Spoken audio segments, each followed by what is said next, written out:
So there are a few questions that have already been sent in that I wanted to touch upon. And one of them is, how often should I practice? And it kind of depends on how soon you're taking the tests. It depends on what your schedule is, what your score goals are, how many times you've taken the test. But really, it makes sense. The more you do it, the better you get. And if you make that commitment to yourself, to improving the score, your scores will keep on rising. And on official SAT practice, you basically have what you need to be working with real practice questions created by the College Board and by Khan Academy with College Board's help. And 3 times a week for 30 to 60 minutes each would be a good amount to study. If you're taking the test next month, you might want to do an hour to 3 hours a week. If you're waiting until March to take the test, waiting until May to take the test, that changes the equation. The best thing you can do is to take a full-length practice test and see where you stand, and let the system tell you what level you're at. There's level 2, there's level 3, there's level 4. If you start at level 2, you do all the level 2 questions, you look at what you've done wrong, you learn from the solution steps, and you'll find your way to level 3 and to level 4, and you'll gain points, and it makes it fun. So let me see. The very important thing is to remember that the test is 4 hours long. That's if you take the essay, and it's regular timing in the test is about 4 hours long. And if you just walk in there on test day and you've never done a 4 hour long test, it's going to come as a rude awakening. And so I urge you, if you're taking the test, in October, let's say, to take 1 to 2 full-length practice tests on Saturday morning, just like test day, and see what it's like. See what it's like to write this essay after 3 hours of multiple choice testing. It's intense. Another question that's come up is, what's a good score? And I think that it's important for everybody to realize that your SAT score is just one very small part of your college application. Colleges are interested in your grades. Colleges are interested in recommendations from your teachers. Colleges are interested in the extracurriculars, the way that you spent your time, job experience, internships, leadership, any leadership positions that you might have done, any kind of, what makes you tick? What are your interests? What are your passions? So your grades are more important than your SAT score. Your recommendations are important. And so just remember that that's critical. And the SAT is an important element to show your college admissions officers just how ready you are, just where you fit in the range of students who have applied to this school before. So depending on the colleges that are on your list, you will have a different range of scores that you can discover, by which I mean, there's a 25th percentile and there's a 75th percentile of scores that are, of students have been accepted into any college. And you can find that information on bigfuture.org.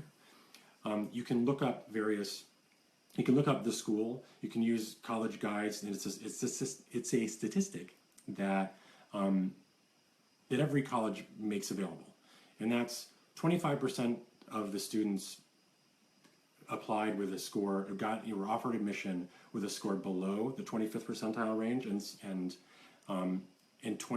75% of the students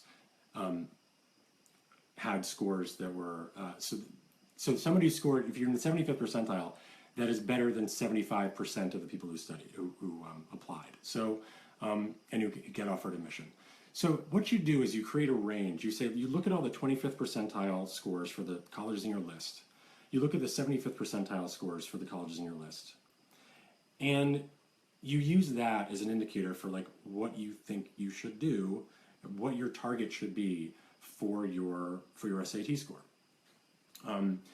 And I'd recommend that if you make a reach goal to like reach for that 75th percentile, then your SAT score will sort of definitely check the boxes for that college, and you don't need to, and you can probably move on to another critical part of your admissions profile, which would be your grades. Like you really want to have really solid grades in junior year, sophomore year, and senior year, or other elements like pursue your passions, get leadership positions if you can, or participate, make a contribution to your school, is an important element of your college admissions too.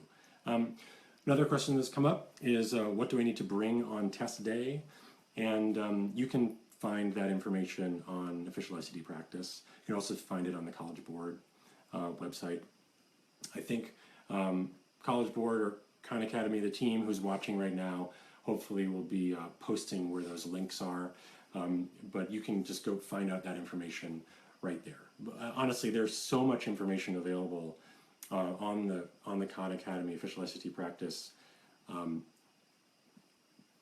product. So we have, the tips and strategies section is not just tips and strategies. There's a lot of the changes that have been made to the SAT, what to expect on test day, what are acceptable calculators. There's information in the College Board about that.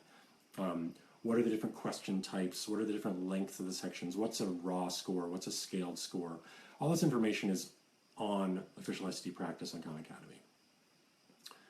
Let me see. I'm going to go to, let's see what kind of questions I have here. Is there prep for PSAT? This is coming in from Saman. And let's see, yeah, I mean, the PSAT and the SAT are the skills that both of those tests test are the same. The official SAT practice is also applicable for the PSAT because the tests are so close in what the content is, what the skills are that it's testing you. The practice schedule feature allows you to also set a schedule leading up to the PSAT, and we also have an official PSAT that you can download off the site as well. Another question has come in.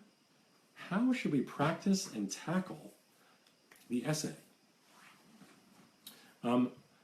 Great question.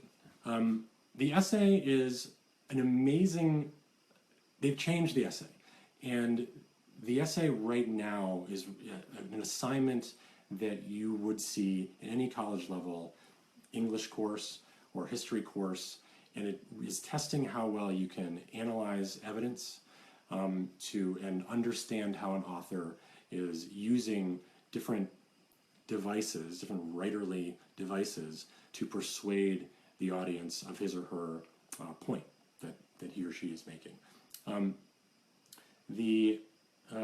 We have tips and strategies around helping you with this. Some more are in development. We also have full-length essays with scoring for each exam that you can download and work on. And if you go to the essay section now, you'll see that there are a couple of relatively new entries into the tips and strategies. One is called Unpacking the SAT Essay Prompt, which is adapted from the official SAT study guide. Basically takes apart the prompt and says, this is what you're supposed to do. You're not supposed to just say what the author is saying. You're not supposed to reiterate, to say again what the point is. You're not paraphrasing the whole document or the whole passage. You are, like if we go there, you have one part which is explain how the author builds an argument to persuade the audience. And so that is something that there are some do's and don'ts that I put in that article. Consider how the author uses evidence to support claims. I make a list. There's a list in there now of different types of evidence that you might consider, that you might look out for as you're reading through the passage. Consider how the author uses reasoning to develop ideas and connect claims and evidence. In the article, we explain what reasoning is and how that applies and how you might be able to draw out these elements from the passage that you're analyzing and evaluating. Consider how the author uses stylistic or persuasive elements to add power to the ideas expressed. So this article is about taking apart this really dense prompt and saying, okay, this is what this means. This is what it means to you when you're sitting there for 50 minutes and you need to write a 3-page paper, and how to tackle it. Another really great essay, that's another article that's in there now, is the SAT essay Analyzing a Passage, in which we sort of take apart or examine how one might approach one of the prompts that is, a real SAT essay prompt. So I'd say check that out as well. Let's see. What else do we have here? How should we practice and tackle the essay section? The more you do it, the better you get. So we're working on adding new features that may actually enable you to get your essay graded. But the best way to do it is to actually put pencil to paper, or type an essay in and give yourself a timed scenario to see how you do, and understand that you need you need an introduction, you need body paragraphs, and you need a conclusion. And each of those body paragraphs is probably going to focus on an element. So maybe let's say the author is using a lot of statistics or data. You would use that body paragraph to talk about how data and evidence, how the author uses data and evidence to support his or her point. And then you take out quoted little statistics, or paraphrase little statistics from throughout the essay, from throughout the passage, and put all that evidence into that body paragraph. Then you move on to the second body paragraph, and you think of another element that the author is doing. Maybe the author is making the reader feel afraid of what might happen if they don't turn off their air conditioner, and so what you basically point out all those little things in the passage that the author says to kind of make me a little scared about what might happen with climate change if I keep running my air conditioner.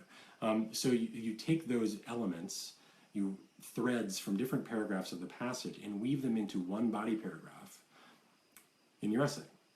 So you kind of work through it that way.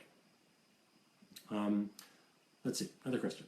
Are we allowed to use graphing calculators during the SAT, or only scientific calculators? This is from Sean. Thanks, Sean. Great question.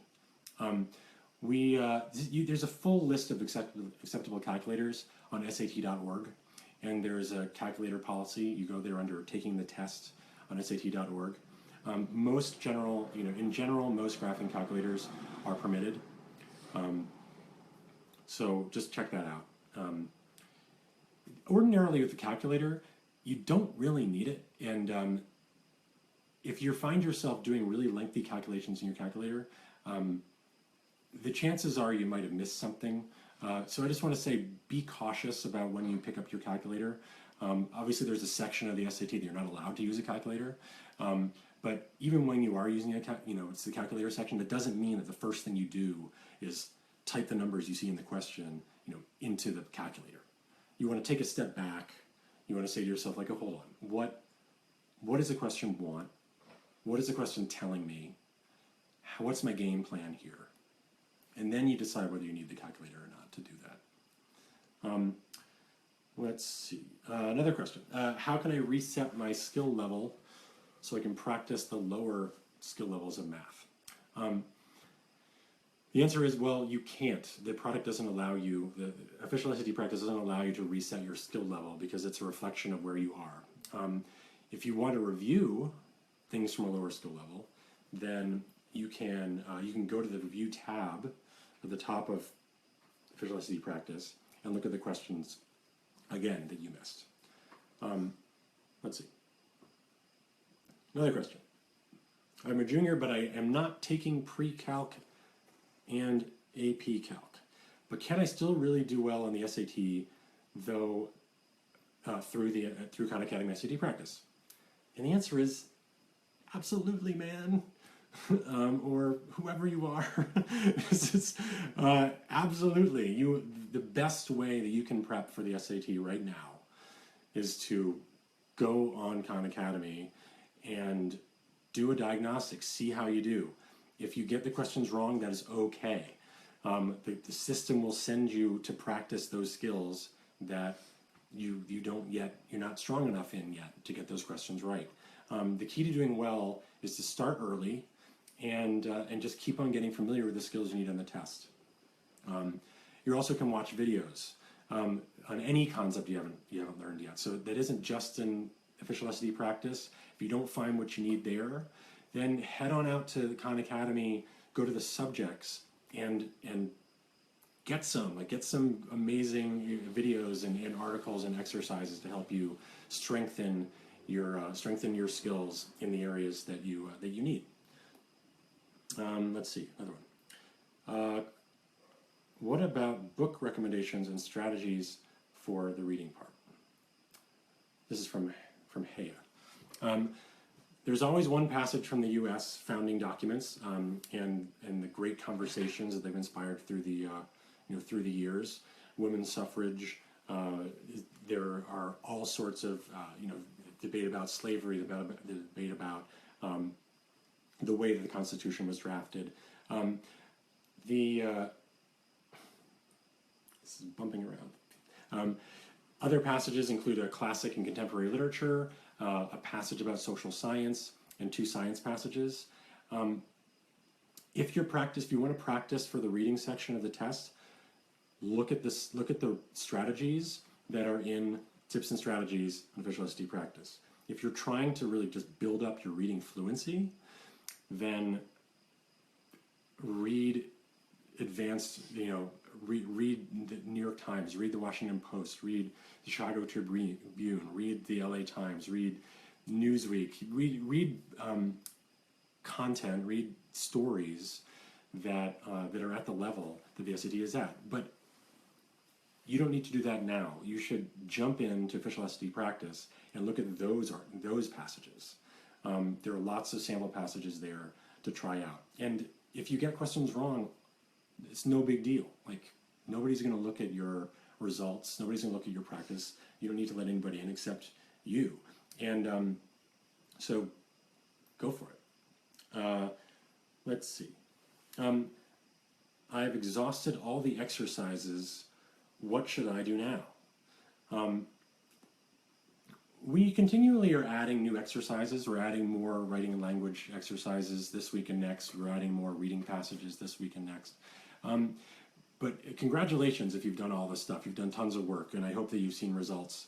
The thing that I want to sort of emphasize here is that if you've done the passages and you've gotten questions wrong, what you should do is go and pretend you've never seen them before. You shouldn't sort of look at the answer and say, oh, that's the answer. I guess I'll try another question, right? Every question is this opportunity to learn about that type of question and say, like, what do I have to do differently next time when this sort of question comes my way? And when you're using the review tab the right way, every one of those questions you missed from the moment you started using the Official SAT Practice, this will be able to, you'll be able to say to yourself, okay, this went wrong. This is why that answer is right. This is why the answer I chose was wrong. I think I get it now. And then you try another passage. Let's see. I have another question from Irfan. What do I feel what can I do if I feel like I'm stuck and not making progress? Great question. It can be super frustrating. I would say that you really I would love to know from you whether it's the reading section you're having trouble with, the writing and language section you're having trouble with, or whether it's math. Math, I'd say watch all the videos, go back into the main Khan Academy site and study those math types if you've used all the exercises and done all the problems in Official SAT Practice. In the reading, it may be because of time management, which we haven't quite talked about yet. So time management in the reading section, like if you're somebody who's finding yourself kind of out of time on the reading section, then there are things you can do to help build up your score. And in part, that's realizing that there are different difficulty levels within each, every question is different, and there are some easier questions at the end. At the end of the reading section, the passage at the end is not necessarily the hardest passage. The passage at the end of the writing and language test is not necessarily the hardest passage. So if you're running out of time and having to guess on a passage or two at the end of those parts of the SAT, then you should make a real adjustment to the way that you manage your time. And there's details about that in Tips and Strategies. We have a couple of new articles there about time management. And there are also a couple of great articles there now about active reading strategies that will help you really engage with the passage in a more active way, in a more focused way, and also help you not choose choices that look good just because they look good, right? The answer choices are created to look good, right? So the best way that you can move forward with so many of the questions in the reading test is have some idea of what you're looking for before you start looking, right? So what does that mean? That means that if you have a question that's like, the primary purpose of paragraph 3 can best be described as, what you should do is not just read the choices right then. If you're reading the choices right then you might just choose one that looks good, right? What you should do instead is take a moment and say, okay, what is this question asking? What is paragraph 3 doing? What is the purpose of paragraph 3? You go back to paragraph 3, you look at it, you say it in your own words, you say, oh, paragraph 3 is supplying evidence to support the author's point about Arctic tern migration or something. And then you say, okay, that's what it's doing. And then you go back to the choices then, and you say, okay, I'm looking for supporting point about Arctic tern migration. And at that point, you know what you're looking for. You're in control of the question. You're in control of what you're looking for. And at that point, the wrong answers kind of disqualify themselves because they don't really tell you what you thought you were looking for. And this is a lot about trusting yourself, and there's more about that in the article in Tips and Strategies. So that's what I'd say about that. Let's see. Another question. If you have good grades but don't have a great SAT score, does that affect your chances in getting into a good school? I answered that a little bit earlier in a way. I addressed that a little bit earlier.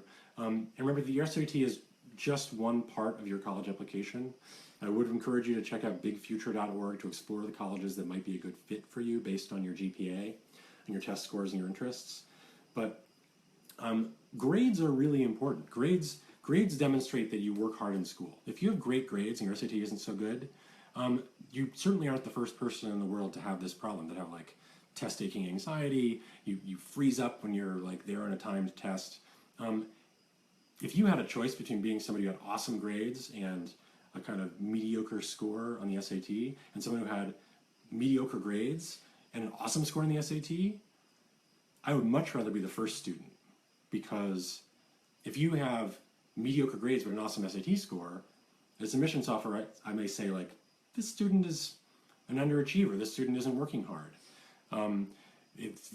What's going on here? There's a weird story here. But if you get great grades and you have great recommendations, then yes, you don't necessarily need to have an amazing SAT score. If you look at those score ranges, 25th to 75th percentile, if you have a score down to the 25th percentile, 25% of the people who were offered admission to that school had scores lower than that. So hope that makes sense. If you have questions, you can ask them and we'll try to answer them relating to that if that doesn't make sense. Question. Okay, let's see. I have registered for the October 1st exam. What would be the best practice plan from now till October? Great question. Maybe there are a bunch of you in this boat. I'd say that you should take a diagnostic test as soon as possible, or link your exam, your most recent SAT exam or your PSAT, to official SAT practice, and then create a practice plan from there. And we can also, the system will also create one for you that you can customize. So it'll suggest, oh, you want to do 8 hours a week. How about Monday, Tuesday, Thursday at, from 5 to 7? And you can tweak that and move it around and decide what it is that you want to do, what you can commit to. Now, that's a great start. It depends on how much time you have. The more you do it, the better you get. And I would say that taking one practice test soon and plan to take another full-length practice test in a week or two before the test, and then take the time after you take that practice test to really dissect it, to take apart every question you missed and say, okay, what happened here? Is this a percentages question? Is this a quadratics question? And the thing is that work is done for you by official SAT practice. So if you get that information into the system will tell you what you should do. And it will take as much time as you can give it.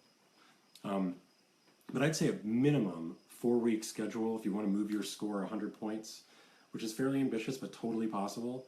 Then you want to put in, I've seen students hit the book super hard and raise their score 200 points, 300 points. That's an exception.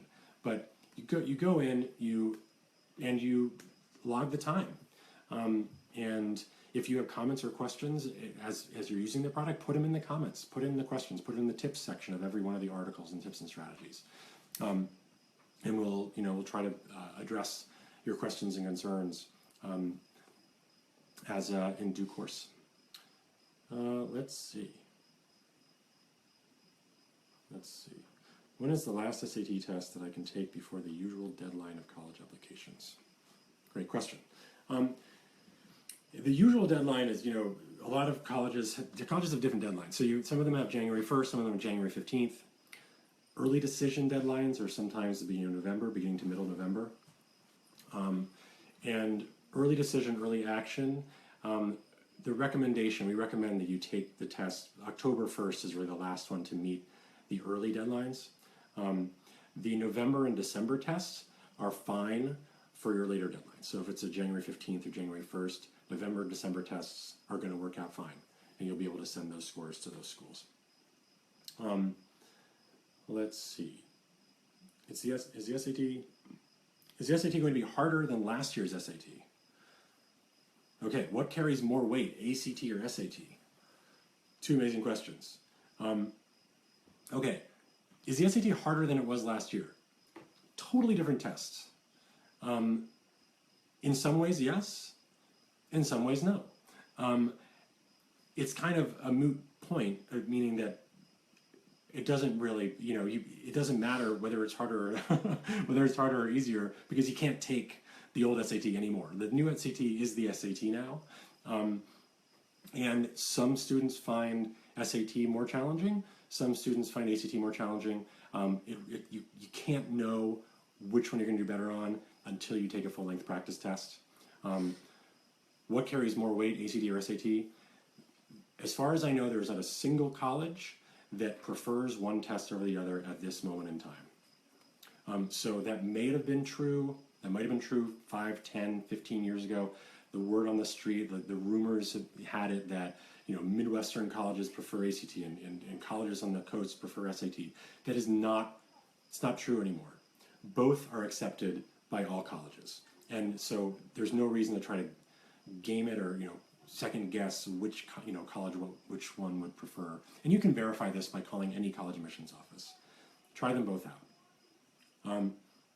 Let's see. Would I recommend practicing more rather than studying? Interesting. Practicing versus studying. I think it's important not to just keep on taking practice tests. You don't just take practice test after practice test after practice test without taking time between each practice test to say, like, okay, what did I learn? Go back, look at any question that you missed and say, okay, why did I miss that? Was it a careless error? Could I have gotten this? What could I have done differently? And so I would just want to say, don't just take practice test after practice test. after you take a practice test, find out what you need to study, find out what you need to work on, and you can use official SAT practice as a resource. Our goal here is to get like the world's best test prep, and that's it's a tall order, but I think we're doing it, and it's super exciting to be part of this team and part of this movement really to make all of this information, all these tips, all these strategies, all this real practice questions and personalized practice available to anybody for free. Let's see. Other questions? Let's see. I'll maybe take a couple more. Running a little over. This is fun. In what grade should I start preparing? Really tough question. I would say you're preparing for college, your whole life. And so you should be doing your best in your school. You should be challenging yourself. You should be challenging yourself to read books, to read articles, to do your best in class. And if you're doing that and you're challenging yourself in school, you are preparing for the SAT. Now, if it comes to like, okay, I get that, Dave. When do I start using official SAT practice on Khan Academy? 6 months is plenty, but it depends for most people. It depends on what is the gap you're trying to close with your scores. If you have, if you're trying, you have a PSAT from sophomore year, because some high schools administer the PSAT sophomore year. If you've done that and you're like, oh, I need to raise my score 300 points, 400 points, I still wouldn't hit official SAT practice very hard until 6 months out. But you can take practice tests. You can be using Khan Academy and do those questions and try to fill in whatever holes or gaps in your comprehension there are in math. You should take the PSAT sophomore or junior year, and then in your junior year you start spending more time doing it. Maybe the summer before junior year, if you're going to be super slammed junior year with sports or work or extracurriculars or just you have a really tough course load, it may make sense to do a little practice, take another practice test the summer before junior year. When is the best time to take the SAT? Let's see. Well, most students take the SAT in the spring of junior year, and then again in the fall of their senior year, and that's a good schedule. The only exception I might ever add to that is that if you take a practice test and you're like, oh my gosh, my score is amazing, this is totally fine, I want to get it out of the way, then congrats. and you could maybe do it earlier and take it in January or March of junior year. But most people, you peak, you're still learning more and more throughout junior year. You're still learning through the first couple months of senior year. Your score is going to sort of naturally go up. So, aim to do your best spring of junior year. Okay, another question. Do we need to memorize SAT words like before? And the answer is no, you don't. The new SAT is designed to test what you need to know and what will be more applicable to college and life. One of the big changes of the SAT from the old format to the new format is that the vocabulary section, the sentence completions, where you have to plug in the right word, and these are words that you maybe never seen before and never expect to see again. Those words aren't on the test anymore. So you have vocab and context questions that are words that are much more common, that might have multiple meanings, like the word discriminate, which isn't always a bad thing. Discriminating can also mean, it's a verb to mean noting subtle differences in something. The word currency is another one that jumps to mind, things that are current, that idea is holding currency. That means that that idea is current. It's something that people are talking about now. It's not the same as money. So recognizing those different contextual clues to identify those words is something that is on the current SAT. Let's see. I am. Let's see. I'm going to take two more questions, then I'm going to sign off.